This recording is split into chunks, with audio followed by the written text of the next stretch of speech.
Hello, আসসালামু আলাইকুম guys. তো আজকে আমরা দেখবো আমাদের ফর্মের ইনপুট অ্যাট্রিবিউট গুলো কিভাবে দিতে হয়। তো দেখো, আমরা যখন একটা ফর্ম ক্রিয়েট করি তখন একটা ফর্মের নাম দেই, যেরকম action underscore page dot PHP, ঠিক আছে। তারপরে আমরা এখানে একটা আইডি বসাই, যেমন অটো কমপ্লিট আইডি অন করে দিই। তারপরে লেভেল থাকে, first name, last name, email.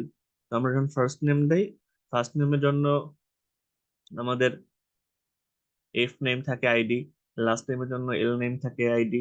তারপর আমরা কি ধরনের টেক্সট দিতে চাই, যেরকম আমরা দিতে চাই যে লেখা, জাস্ট অক্ষর লেখা বা এবিসিডি এর মধ্যে যে লেখাগুলো থাকে এগুলো দেওয়ার জন্য আমরা টেক্সট ইউজ করি, ঠিক আছে।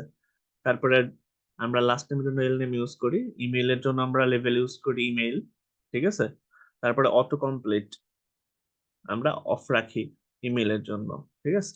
তারপর আমরা একটা বাটন তৈরি করি, যে বাটনটার নাম হলো সাবমিট বাটন। তো এর মাধ্যমে আমরা আমাদের ফর্মটা ক্রিয়েট করা কমপ্লিট করি। যখন এই ফর্মটা আমরা ক্রিয়েট কমপ্লিট করি তো আমরা কন্ট্রোলে যে সেভ করে নিলাম, ঠিক আছে। তো এখন আমরা এটাকে রান করি, চলো রান করে নেই আমরা। তো রান হয়ে গেছে, আমরা শেয়ার করে দিই। তো দেখো, আমাদের যে পেজটা ক্রিয়েট হয়েছে এখানে একটা ফার্স্ট নেম আছে, তারপরে লাস্ট নেম আছে, ইমেল আছে, আর সাবমিট বাটন আছে। আমি যদি চাই আরো এক্সট্রা কোনো আহ এখানে কোনো সেকশন অ্যাড করতে, সেটা আমরা অ্যাড করতে পারবো চাইলে, যেরকম blood group, date of birth, ঠিক আছে, এগুলো। তো এরকম ভাবে আমরা সাধারণত যে কোনো একটা ওয়েবসাইটের জন্য ফর্ম তৈরি করতে পারি, ঠিক আছে।